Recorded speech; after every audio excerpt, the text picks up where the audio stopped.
I'm James Esposito. I'm a PhD candidate in environmental history and the history of technology at The Ohio State University. And today we're going to talk a little bit about salvage work on merchant vessels and the role of salvage during the German U-boat campaign in World War I. Just to start off, we're going to talk about sort of the British political economy and just Britain's role in the 19th century as a world trading power. The economics of the late 19th century is built around Adam Smith's sort of free trade principles. It's thought that if Britain sticks to free trade, prices will be as low as possible and Britain can focus on doing what it does best, exporting industrial goods to the rest of the world. And this fixated on what was known as the white bread loaf, the idea that wages and prices should allow for consumer access to white bread, which it's sort of more of a prestige food fitting for the British public. Here we just have a little political ad from the 1840s talking about the corn laws, the idea that this tariff should be gotten rid of to lower the price of grain for everyone.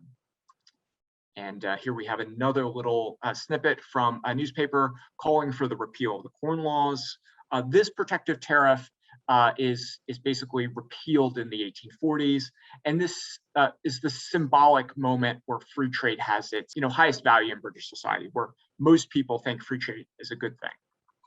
Britain also is heavily reliant, therefore, on global commodity chain. It needs raw materials from the colonies, the empire, the Commonwealth, and even the United States. As a consequence, this expands the British merchant fleet, and it's one of the largest in the world in 1900.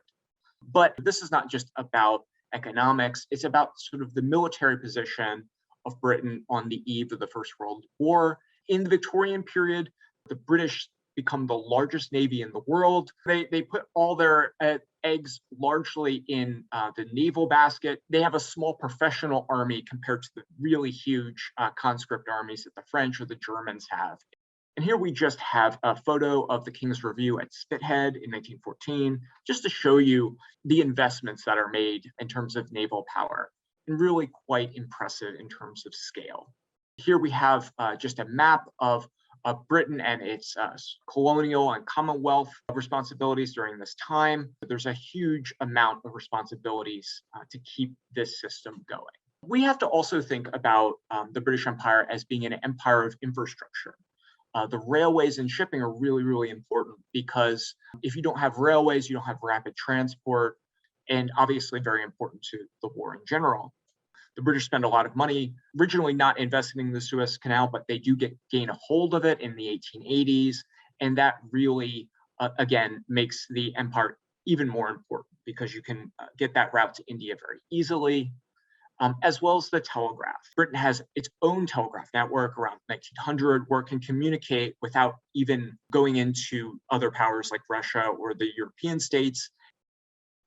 In order to keep the system going, you have to have a circulation of commodities. It keeps the home fires burning. People need food to eat to produce the armaments, the weapons to fight the war. But even in the best of times, lost or wastage of commodities is a factor. Ships can crash into each other and sink. Vessels can be lost in adverse weather conditions. There are all kinds of things that will affect where commodities are going, how much it costs for them to get there. One of the things that we should think about also when it relates to diving is nature and act of God. In particular, sunken ships, bad navigation, that kind of thing. So having an underwater recovery capability is a huge asset. During the First World War and the years leading up to it, being able to recover things from relatively deep water is hugely important. And recovering commodities as well as perhaps secrets becomes very important during the German U-boat campaign. Before diving becomes a relatively important profession in the mid-19th century, ships and cargoes, once they're lost, they're really lost from these commodity trains and capitalism that's going on the surface. But once you have diving, you can actually get valuable things that were previously thought to be complete write-offs. Even if an entire ship can't be saved and refloated. The diver has the potential to retrieve precious cargoes with minimal capital expenditure compared to running a railway, building a canal, getting divers down there to get some of these resources is relatively inexpensive. Therefore, the insurance companies really get into salvage as a way to recover some of their losses. One way to defray these costs is to send divers down and get the most valuable stuff. Here we just have a 19th century magazine ad with some Royal Navy divers. A lot of people that would have learned to dive in the Royal Navy and then brought that back and worked as commercial divers. Even from a pure military standpoint, diving is a skill that people are learning. So what are the economics of ship salvage in the 19th century? Well, in the 1850s, 60s, and 70s, salvage companies are very small operations, often the second or even third job of fishermen, harbor laborers, pearlers, or oystermen. But by 1880, this begins to become a little bit more formalized and associated with insurance. The London Salvage Association is established by Lloyd's of London with the idea to recoup as much as possible from lost ships. Companies began to specialize in this delicate process of refloating and removing valuable commodities on what were known as no cure, no pay contracts.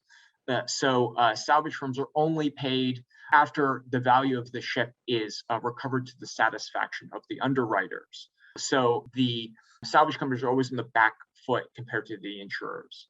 Nevertheless, it becomes a very important part of the economy leading up to the First World War. The company I'm going to talk to you about today is the Liverpool Salvage Association, and they were the largest company at work between 1880 and 1919. It was managed by Frederick H. Lowe, who had worked in the shipping industry, but these salvage operations were conducted by this gentleman here, Frederick W. Young of Liverpool.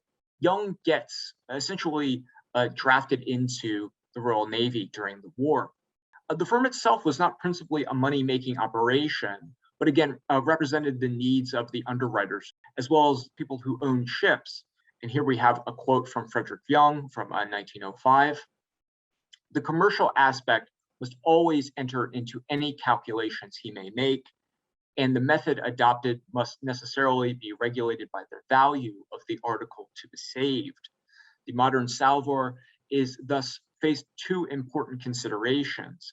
He must regulate his expenditure within these bounds and decide on the spot whether the cost of his plan of operations will be repaid by the results he can reasonably hope to achieve. So the LSA actually assembled its own fleet. Its main ship, the Ranger, was really the biggest ship, and it was essentially a workshop on the sea. It had salvage gear, it had air compressors capable of pumping out over 5,000 tons of water per hour, pneumatic tools for divers, 50-ton purchases, which are sort of like naval cranes, towing gear, and that sort of thing. But it also housed a lot of the human capital that you need to do a successful salvage operation. And that's divers, of course, but also carpenters and mechanics. The ship also had facilities to carry pontoons, which were very useful for increasing the buoyancy of wrecks. In terms of a salvage capability, this is top of the line in terms of what Britain has during this time. And here we have the Linnet. The Linnet was a little bit smaller and would do smaller vessels. So how did these salvors try to recover ships? Well, they had a first was patching and pumping. Essentially, this was the cheapest way of doing it. You would send divers down to locate and assess the damage on the ship's hull. If it wasn't too bad, the diver would be tasked with filling the hole or holes on the side of the ship with wood planks and some sort of sealant like tar or oakum to fill in that gap. Then they would pour cement on top of that to make it strong enough so the ship didn't fall to pieces on its way back to the shipyard. Occasionally, they would also put steel reinforcement plates to stiffen this patch. Divers then would be tasked with going through the ship and closing all the ingress points. And then the surface would bring down the hose to pump the water out of the ship and try to get it to float. And this method was designed to be pretty minimally invasive, to return the maximum value of the ship. And here we just have a picture from around 1900 of a sunken ship being prepared for a patch. So divers would go down on the opposite side of the ship and try to patch it. Of course, you can't always do that. There are other methods of going about this, and cofferdaming was one of them. So a cofferdam is essentially a wooden structure, a set of walls near a ship that has sunk in relatively shallow water. Divers were sent down to construct the structure around the ship with help of the carpenters on board, and they would use cement or wood to make a set of walls to isolate the ship, and then they would try to pump it out. The principle of time is money is a very important consideration. Building a cofferdam takes time. It takes a lot of resources to do that. And although in some ways it would be more convenient to do some of the repair work on the hull or do engine work, it was very expensive and it wasn't done all the time. And here we have a cofferdam. As you can see, like building a cofferdam is a quite considerable engineering achievement. You can see in this photograph the divers and their helmets, as well as their lines to the surface. So you can see that even though there's not a ship in here right now, this sort of area is where the ship would be drained and recovered. And then the final method, and really the most dangerous and invasive method, was the use of pontoons. Pontoons would float on the surface, on the sides of the vessel, and then divers would go down with pneumatic drills and punch holes in the hull, running these wires through the ship. And then they would go into the center of the ship, link them together. Well, sometimes the structure inside would prevent this, so they would have to cut through that, either with a pneumatic drill or small explosive charges to link these chains together. And you would have to do this several times to make it strong enough for movement through the water. And actually, Young had a situation in the early 1900s where he had a ship, the Sarah Bra, he was trying to recover, and he had the divers put the chains through, and then he lifted the entire merchant vessel and then towed it to the shipyard completely underwater. It was pretty remarkable and also really quite risky and dangerous. And this was only reserved for the most valuable vessels. And here we have an illustration of what the pontoon system was like. Again, the divers have to sort of go underneath the hull, dig out a section, and then punch through with pneumatic drills, and then run the cables around. Here we just have an illustration of one of Young's recovery efforts. This is the HMS Gladiator. This was a protected cruiser of the Royal Navy that crashed into an American steamer off the Isle of Wight in 1908. So it got the worst of that collision and went to the bottom. And this is what it would look like with the pontoons to increase the buoyancy. We also have to keep in mind that the underwater environment is going to affect the value of these ships and their cargoes. So adverse conditions can increase the costs of operations by over 200%. And of course, the conditions in the North Sea and the English Channel really could make it quite difficult for humans to recover value from these ships. Recovery operations could be canceled just because they thought it would be too much to wait and try to delay these salvage operations while these people are on the clock, as it were. And there's always the possibility of, the undersea ecology to destroy the ship. And this could easily incur a total loss. The price of salvage could remain the same, but the construction of a new ship in port would often be less expensive than the additional costs imposed by weather delaying a salvage operation. These are most important in peacetime operations because the economics are a little bit more straightforward. But war changes the game.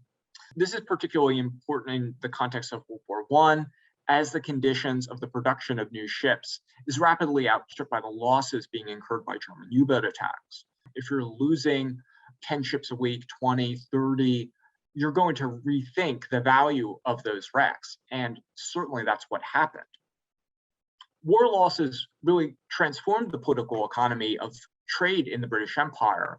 The loss of friendly merchant ships created the threat of starvation and material scarcity. And Frederick Young was really pivotal in mobilizing Britain's salvage skills and the technology to extend the war effort, especially in the years of renewed unrestricted submarine warfare from the winter of 1917 to the very beginning of 1918, where the Americans aren't quite in the war yet.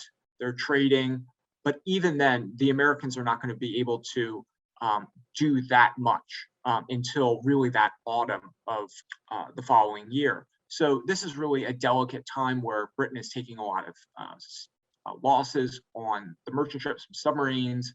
The Royal Navy is struggling to identify them, as well as their minefields. Germans will be very sneaky and put in minefields in the channel and not tell anyone, of course. So there's a lot of problems with the shape of the ships that they have. And here we have just an illustration of the ships sunk by U-boats from February 1918 to January 1918. There's actually quite a few in coastal water. These are diveable wrecks that if they're not too old, not too damaged, you can attempt to recover them. And actually, Germans produced propaganda postcards with all the sinkings from their submarines, which would have been distributed throughout Central Europe, a way to raise funds, but also a sort of horrific reminder of the toll that the U-boat is taking on the British merchant fleet and the people that have to, work these jobs. Here we have just a graphic of the big increase in shipping loss due to the U-boats. That spring of 1917 is really a critical time. Earlier in the war, yes, you're losing ships, but the need to salvage isn't quite as high. This is also a period where British shipyards are trying to push out as many merchant ship replacements as possible. The government is bankrolling Lloyd's to keep the insurance rates relatively affordable, but also, make sure that Lloyd's doesn't go bankrupt. And here we just have a photograph. Look from a U-boat having recently sank a British merchant ship. The theme of this lecture is wartime salvage, and I'm just going to talk a little bit about the numbers here. In all, 500 of the roughly 3,500 British merchant ships were salvaged by the end of hostilities in November 1918, with approximate value of £50 million.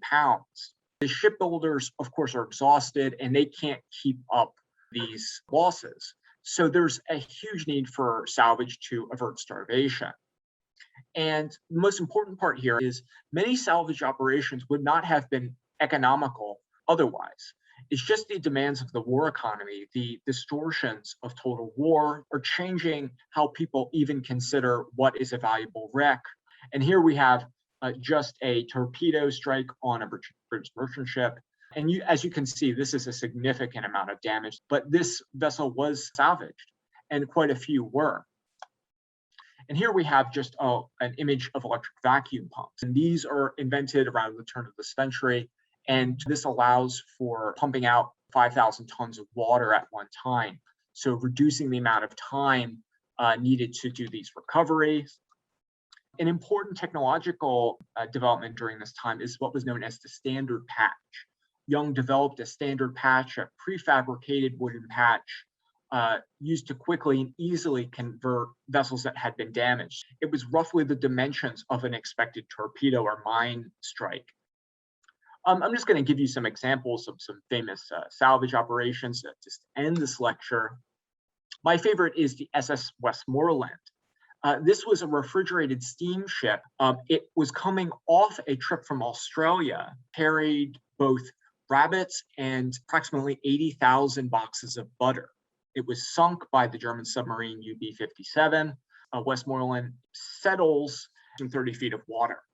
And then the people of Whitehaven come out, they go to the beach, and they see a mass of dead Australian rabbits on the beach, interspersed with sticks of butter from the ship's hold.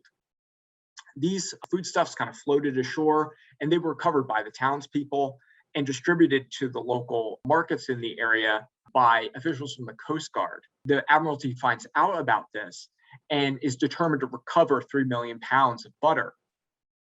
They go out in February, bring the divers out there, they refloat the ship, and they empty it of this food. This butter, some of it had gone rancid, but the vast majority of it was deemed good enough for consumption during the war and is sold in that February of 1918. Here we also have the example of SS Warnight. Warnight collides with an American fuel tanker. Warnight is full of naphtha, which is another petroleum product. The Admiralty takes Warnight and actually recovers the hold, the very valuable and volatile fuel. And then just to end this lecture, the Admiralty's got so much experience with the salvage operation that they moved to U-boats. In the early part of the war, they recovered 2 U-boats, and this got the Admiralty to start thinking about naval intelligence and decryption. And by the end of the war, GCC Dammit, a professional diver, works on these salvage operations to get valuable radio codes from German submarines. They also get really valuable technical intelligence, as well as maps for minefields.